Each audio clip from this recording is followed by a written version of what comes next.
Okay, we're going to try this with headphones, with some wind going on this waterway, and hope that the audio is quality enough to perhaps share in one shape or form. But I wanted to just flip the camera on and talk about fear relating to the recent videos I've posted about suffering and being aware of self and circumstances, and that it ultimately comes down to fear and just being honest with what you fear. And I've gotten a lot of feedback around, well, I'm not afraid of anything. That doesn't really apply to me. Well, I want to pose a new perspective with which to think about this, and then what I'm thinking is that I'll show that fear is driving more actions or inactions than you realize.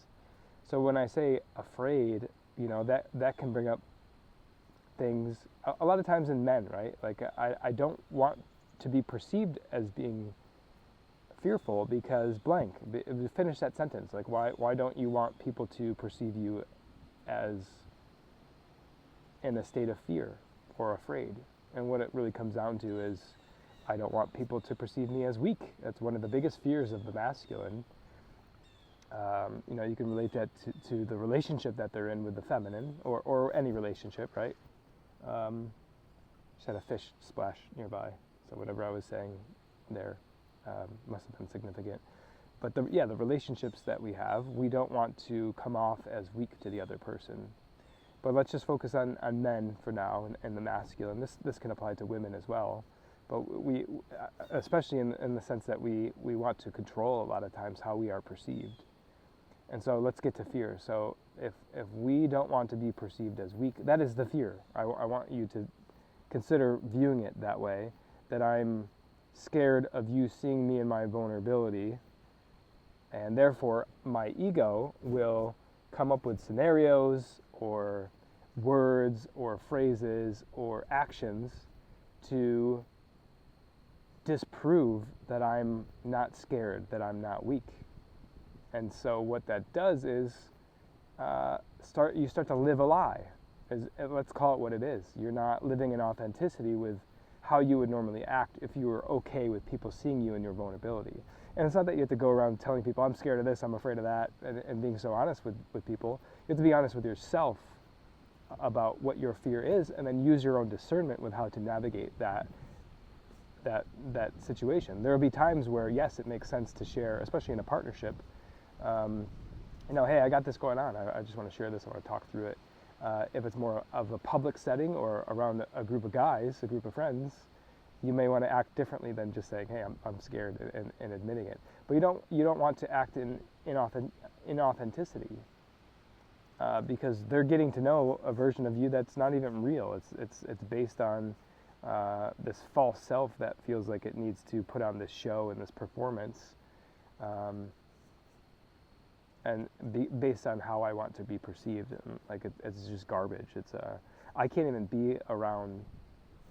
I'll watch my words with that, because the truth is a lot of people are like that, and I think it's more about meeting those situations with compassion, but just seeing it for what it is.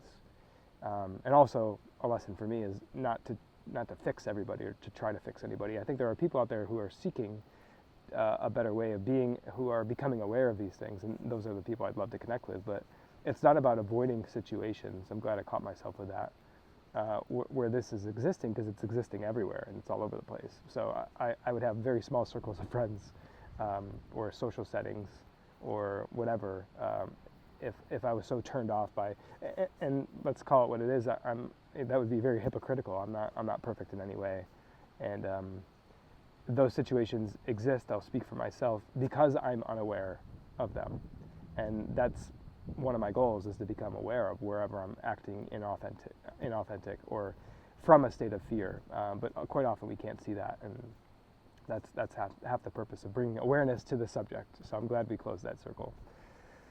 So anyways, it's more of a change in perspective about identifying fear or labeling fear accurately. Like, what are you afraid of? So maybe we can use different words to navigate that, instead of just saying afraid or fear. It's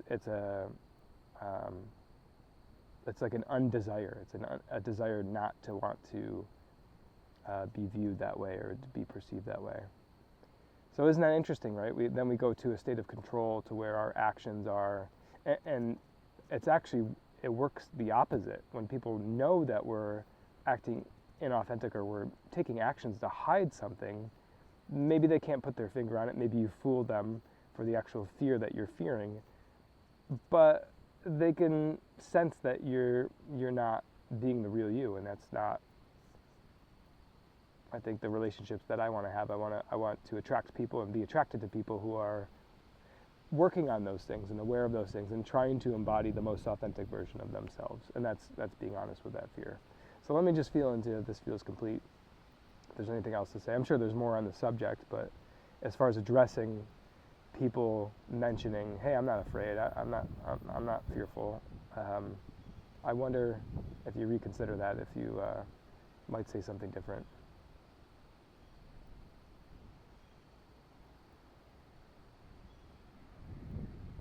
The only thing that feels left to talk about is the weight of adopting this as the lens.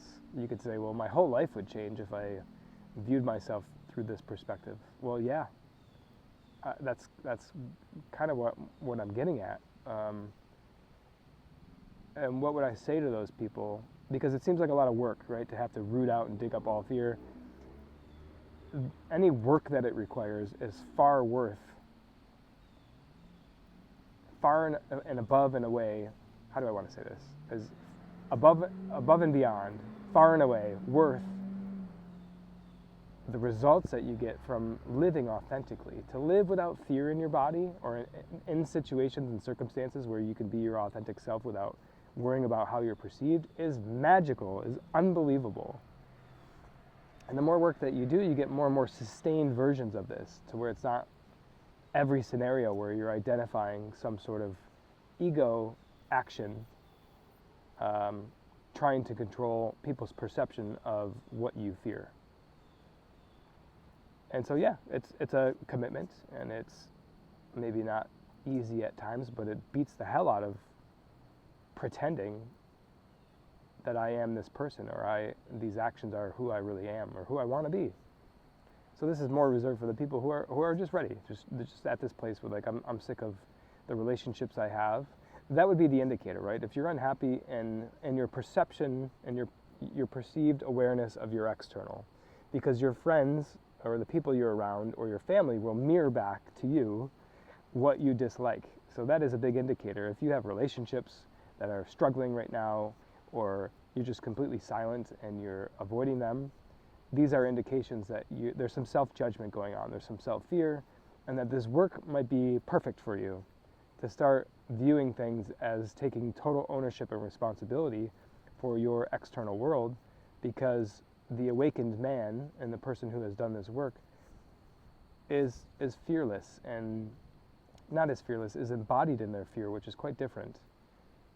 Has admitted and gone to the vulnerable places of all the fears that they can fathom, they can identify, and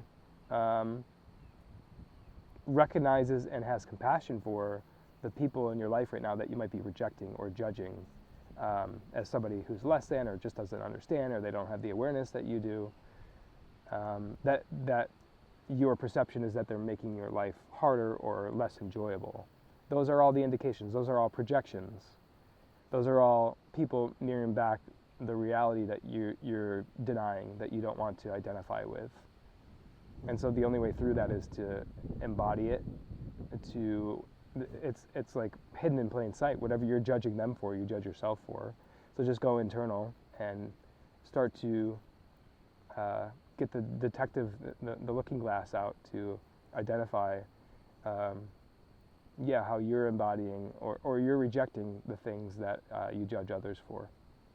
Anyways, did I address that? Yeah, that feels good. Just the commitment and how it can be a burden. My view is that it's more of a burden to live a life of lies where your ego is running the show versus your authentic self. And if you're looking for an anchor into, like, okay, I want to, but I'm not quite sure, I just identify people who have done the work and just see how they are showing up, how they interact.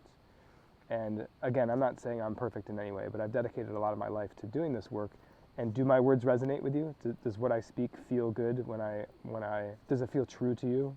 Those are the indications that you might be a good candidate to start living life this way. And maybe you've already started, but you want to continue or take it to the next level. So that's it. That feels complete.